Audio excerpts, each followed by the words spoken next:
This is SSPTV News, brought to you by Samsung Productions and the Hazleton Standard Speaker. Pennsylvania's governor makes a big announcement concerning the coronavirus. We have that and more next. Hello everyone, and thank you so much for joining us on this Friday. I'm Ken Kara with your local information from SSPTV and the Hazleton Standard Speaker. Because of the coronavirus, Governor Tom Wolf announced this afternoon that all K through 12 Pennsylvania schools will be closed for 10 business days effective this Monday, March 16th. In his announcement, Governor Wolf said that no school district will be penalized if it fails to meet the 180-day or school hours requirement. Again, all K through 12 schools in Pennsylvania will close for the next 2 weeks. Luzerne County Community College President Thomas Leary announced that effective today, there are no face-to-face classes until further notice. Modified classes will resume in an alternative format on Thursday, March 19th. For details, visit luzerne.edu. Both the Diocese of Scranton and the Diocese of Allentown have temporarily removed the Mass obligation for Catholics to help prevent the spread of the coronavirus. Masses, however, will remain open to the public for those who wish to attend. Check with your churches for schedules. The Latoff MS Foundation has postponed its Bingo Madness fundraiser, which was scheduled for Sunday at the Hazleton Elks Club in Hazleton. The foundation apologizes for the inconvenience. Schools and events aren't the only things being impacted by COVID-19. Lisa Sugar reports. The coronavirus is forcing many people to work remotely from home.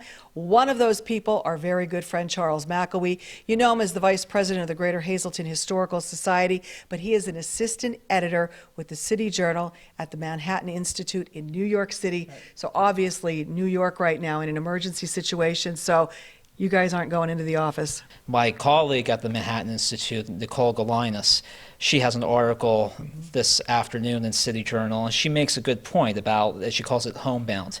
The coronavirus is ripping apart the global economy's beating heart, the interconnectedness of people and goods, and she makes the point comparing the interconnectedness of the 2008 economy and the Great Recession, the economic crash, to today. And I'll just read a quick excerpt. The real world quickly reflected the panic in the financial world in 2008 as financial firms cut off the credit that supports jobs in construction, manufacturing, and consumer services such as travel and restaurants. 12 years later, as coronavirus spreads around the world, we're seeing an inverse of that earlier crisis of interconnectedness.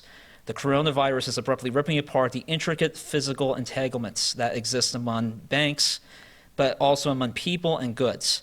This is human interconnectedness, the real world global economy. This time around, financial markets aren't creating the acute disruption.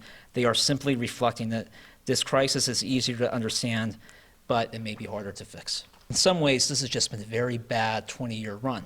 You look at 2001, we had the worst terrorist attack in the history of the country, and the world paused, America paused.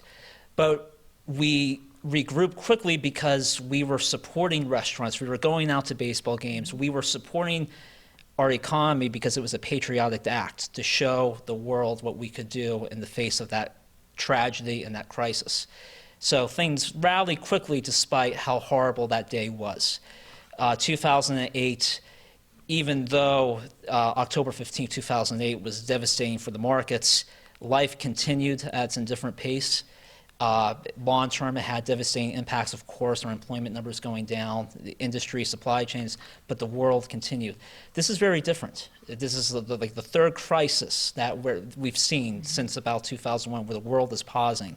But there's so much unknown now, and it's something we haven't really seen in almost 100 years, since the 1918 Spanish influenza. So that's why people are distressed. But the best thing you can do is just, like in my case, work remote. But then, of course, you have to think of all the other people who can't work remote. So it's long-term a situation that could prove tragic in more ways than just the virus. Always good to talk with you, Charles. Thanks for coming in. We'll see you with Charles again soon. Time now for weather on SSPTV News. It was a beautiful day around our area. Some raindrops early. Tonight, though, it looks nice. Here's our forecast from the National Weather Service. Mostly clear. We'll have a low of 30 degrees.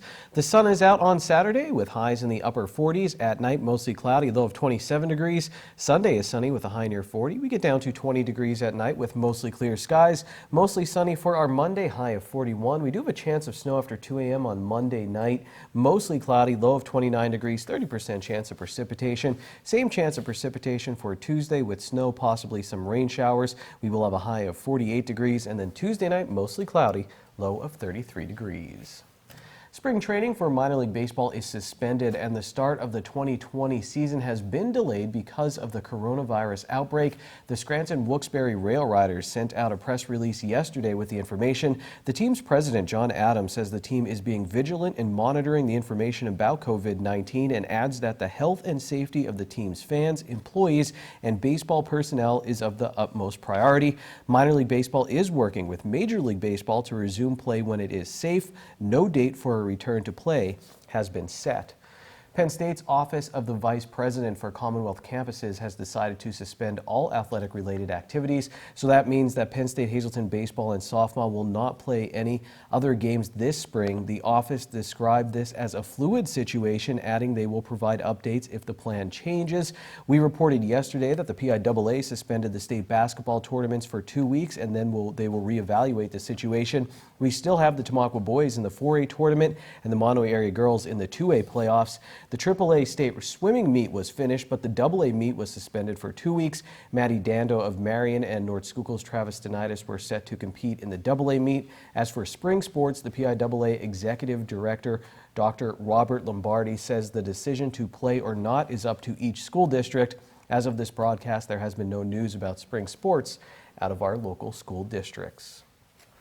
We do have some swimming results for you from the state AAA championships on the SSPTV standard speaker scoreboard.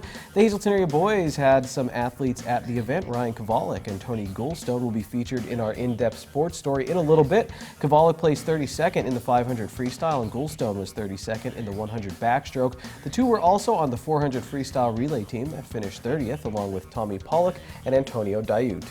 The Penn State Hazleton baseball team beat Penn State Beaver and Salem Community College. Former Hazleton area high school player Colin Stauffer struck out 8 batters and got the win for the local Lions against Beaver in South Carolina. Another former Cougar, Scott Shimani, had a home run against Salem. The Penn State Hazleton softball team lost 4 games down in Florida. Madison Clark pitched well for Hazleton in 2 of those games. Coming up, we do have that swimming story, and Ron Marchetti brings his take on local and national sports in his short shot segment. And next, get ready to pedal for a great cause up in Pittston. Our John Eric Poli reports on why this workout was so special right after this break.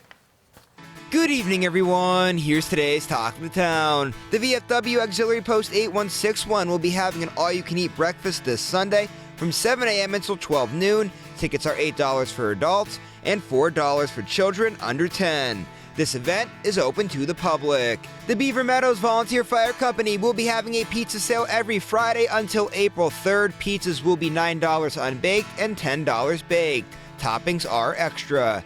To place an order, you can call 570-459-2874. Today's social report is brought to you by Harmon Funeral Homes and Crematory. Call 570-788-0977 or go to harmonfuneral.com. And that's today's Talk of the Town.